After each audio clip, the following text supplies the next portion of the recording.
Le lobby s'en prend agressivement à des individus comme nous pour nous faire taire. Et aussi pour envoyer à d'autres personnes le message suivant. Si vous marchez dans les traces de Jimmy Carter ou celles de Tony Judd, de John Mearsheimer ou Steve Walt, vous aurez à payer cher votre témérité. C'est un modèle de dissuasion. Il tente de dissuader d'autres personnes de faire ce que nous avons fait.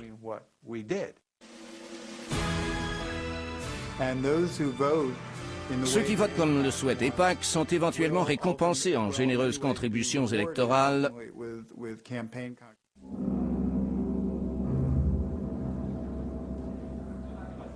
Kenneth Ross est directeur de Human Rights Watch, une organisation non gouvernementale indépendante qui enquête sur les violations des droits humains. Après la publication de son rapport sur la guerre du Liban, il s'est lui-même retrouvé sur la ligne de feu. I was wondering if you can comment on the fact that in the press in the United States you are called an anti-Semite and demonizing the Jewish state concerning Human Rights Watch reporting in the Lebanon war. Human Rights Watch's fairly extensive reporting during the war, reporting that I should say focused both on Hezbollah's indiscriminate attacks into Israel and on Israel's indiscriminate bombardment in Lebanon, was met by some reflexive defenders of Israel, not with rational discourse, not with a discussion of the facts, but with name-calling, including accusations of anti-Semitism, of blood libel, of this or that. Nous sommes habitués aux attaques des gouvernements que nous critiquons. Mais dans ce cas, le gouvernement israélien s'est montré plutôt favorable et nous avons tenu ce qu'on pourrait appeler un dialogue raisonnable sur ce qui se passait au Liban.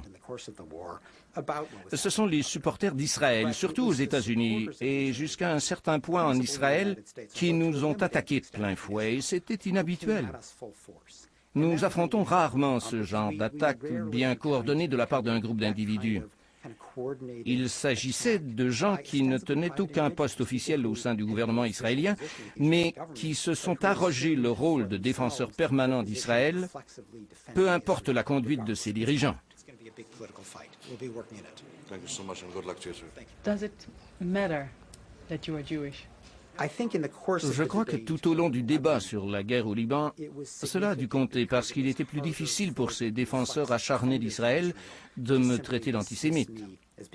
Ce n'était pas très crédible. Mon père a fui l'Holocauste nazi. Les parents de ma mère ont fui les pogroms en Pologne et au Bélarus. Je suis un très mauvais candidat à l'antisémitisme. Bien sûr, on pourrait parler du vieux cliché du juif autodestructeur, mais cela ne me convient pas non plus. Et plus personne ne fait attention à ce genre de critiques aujourd'hui.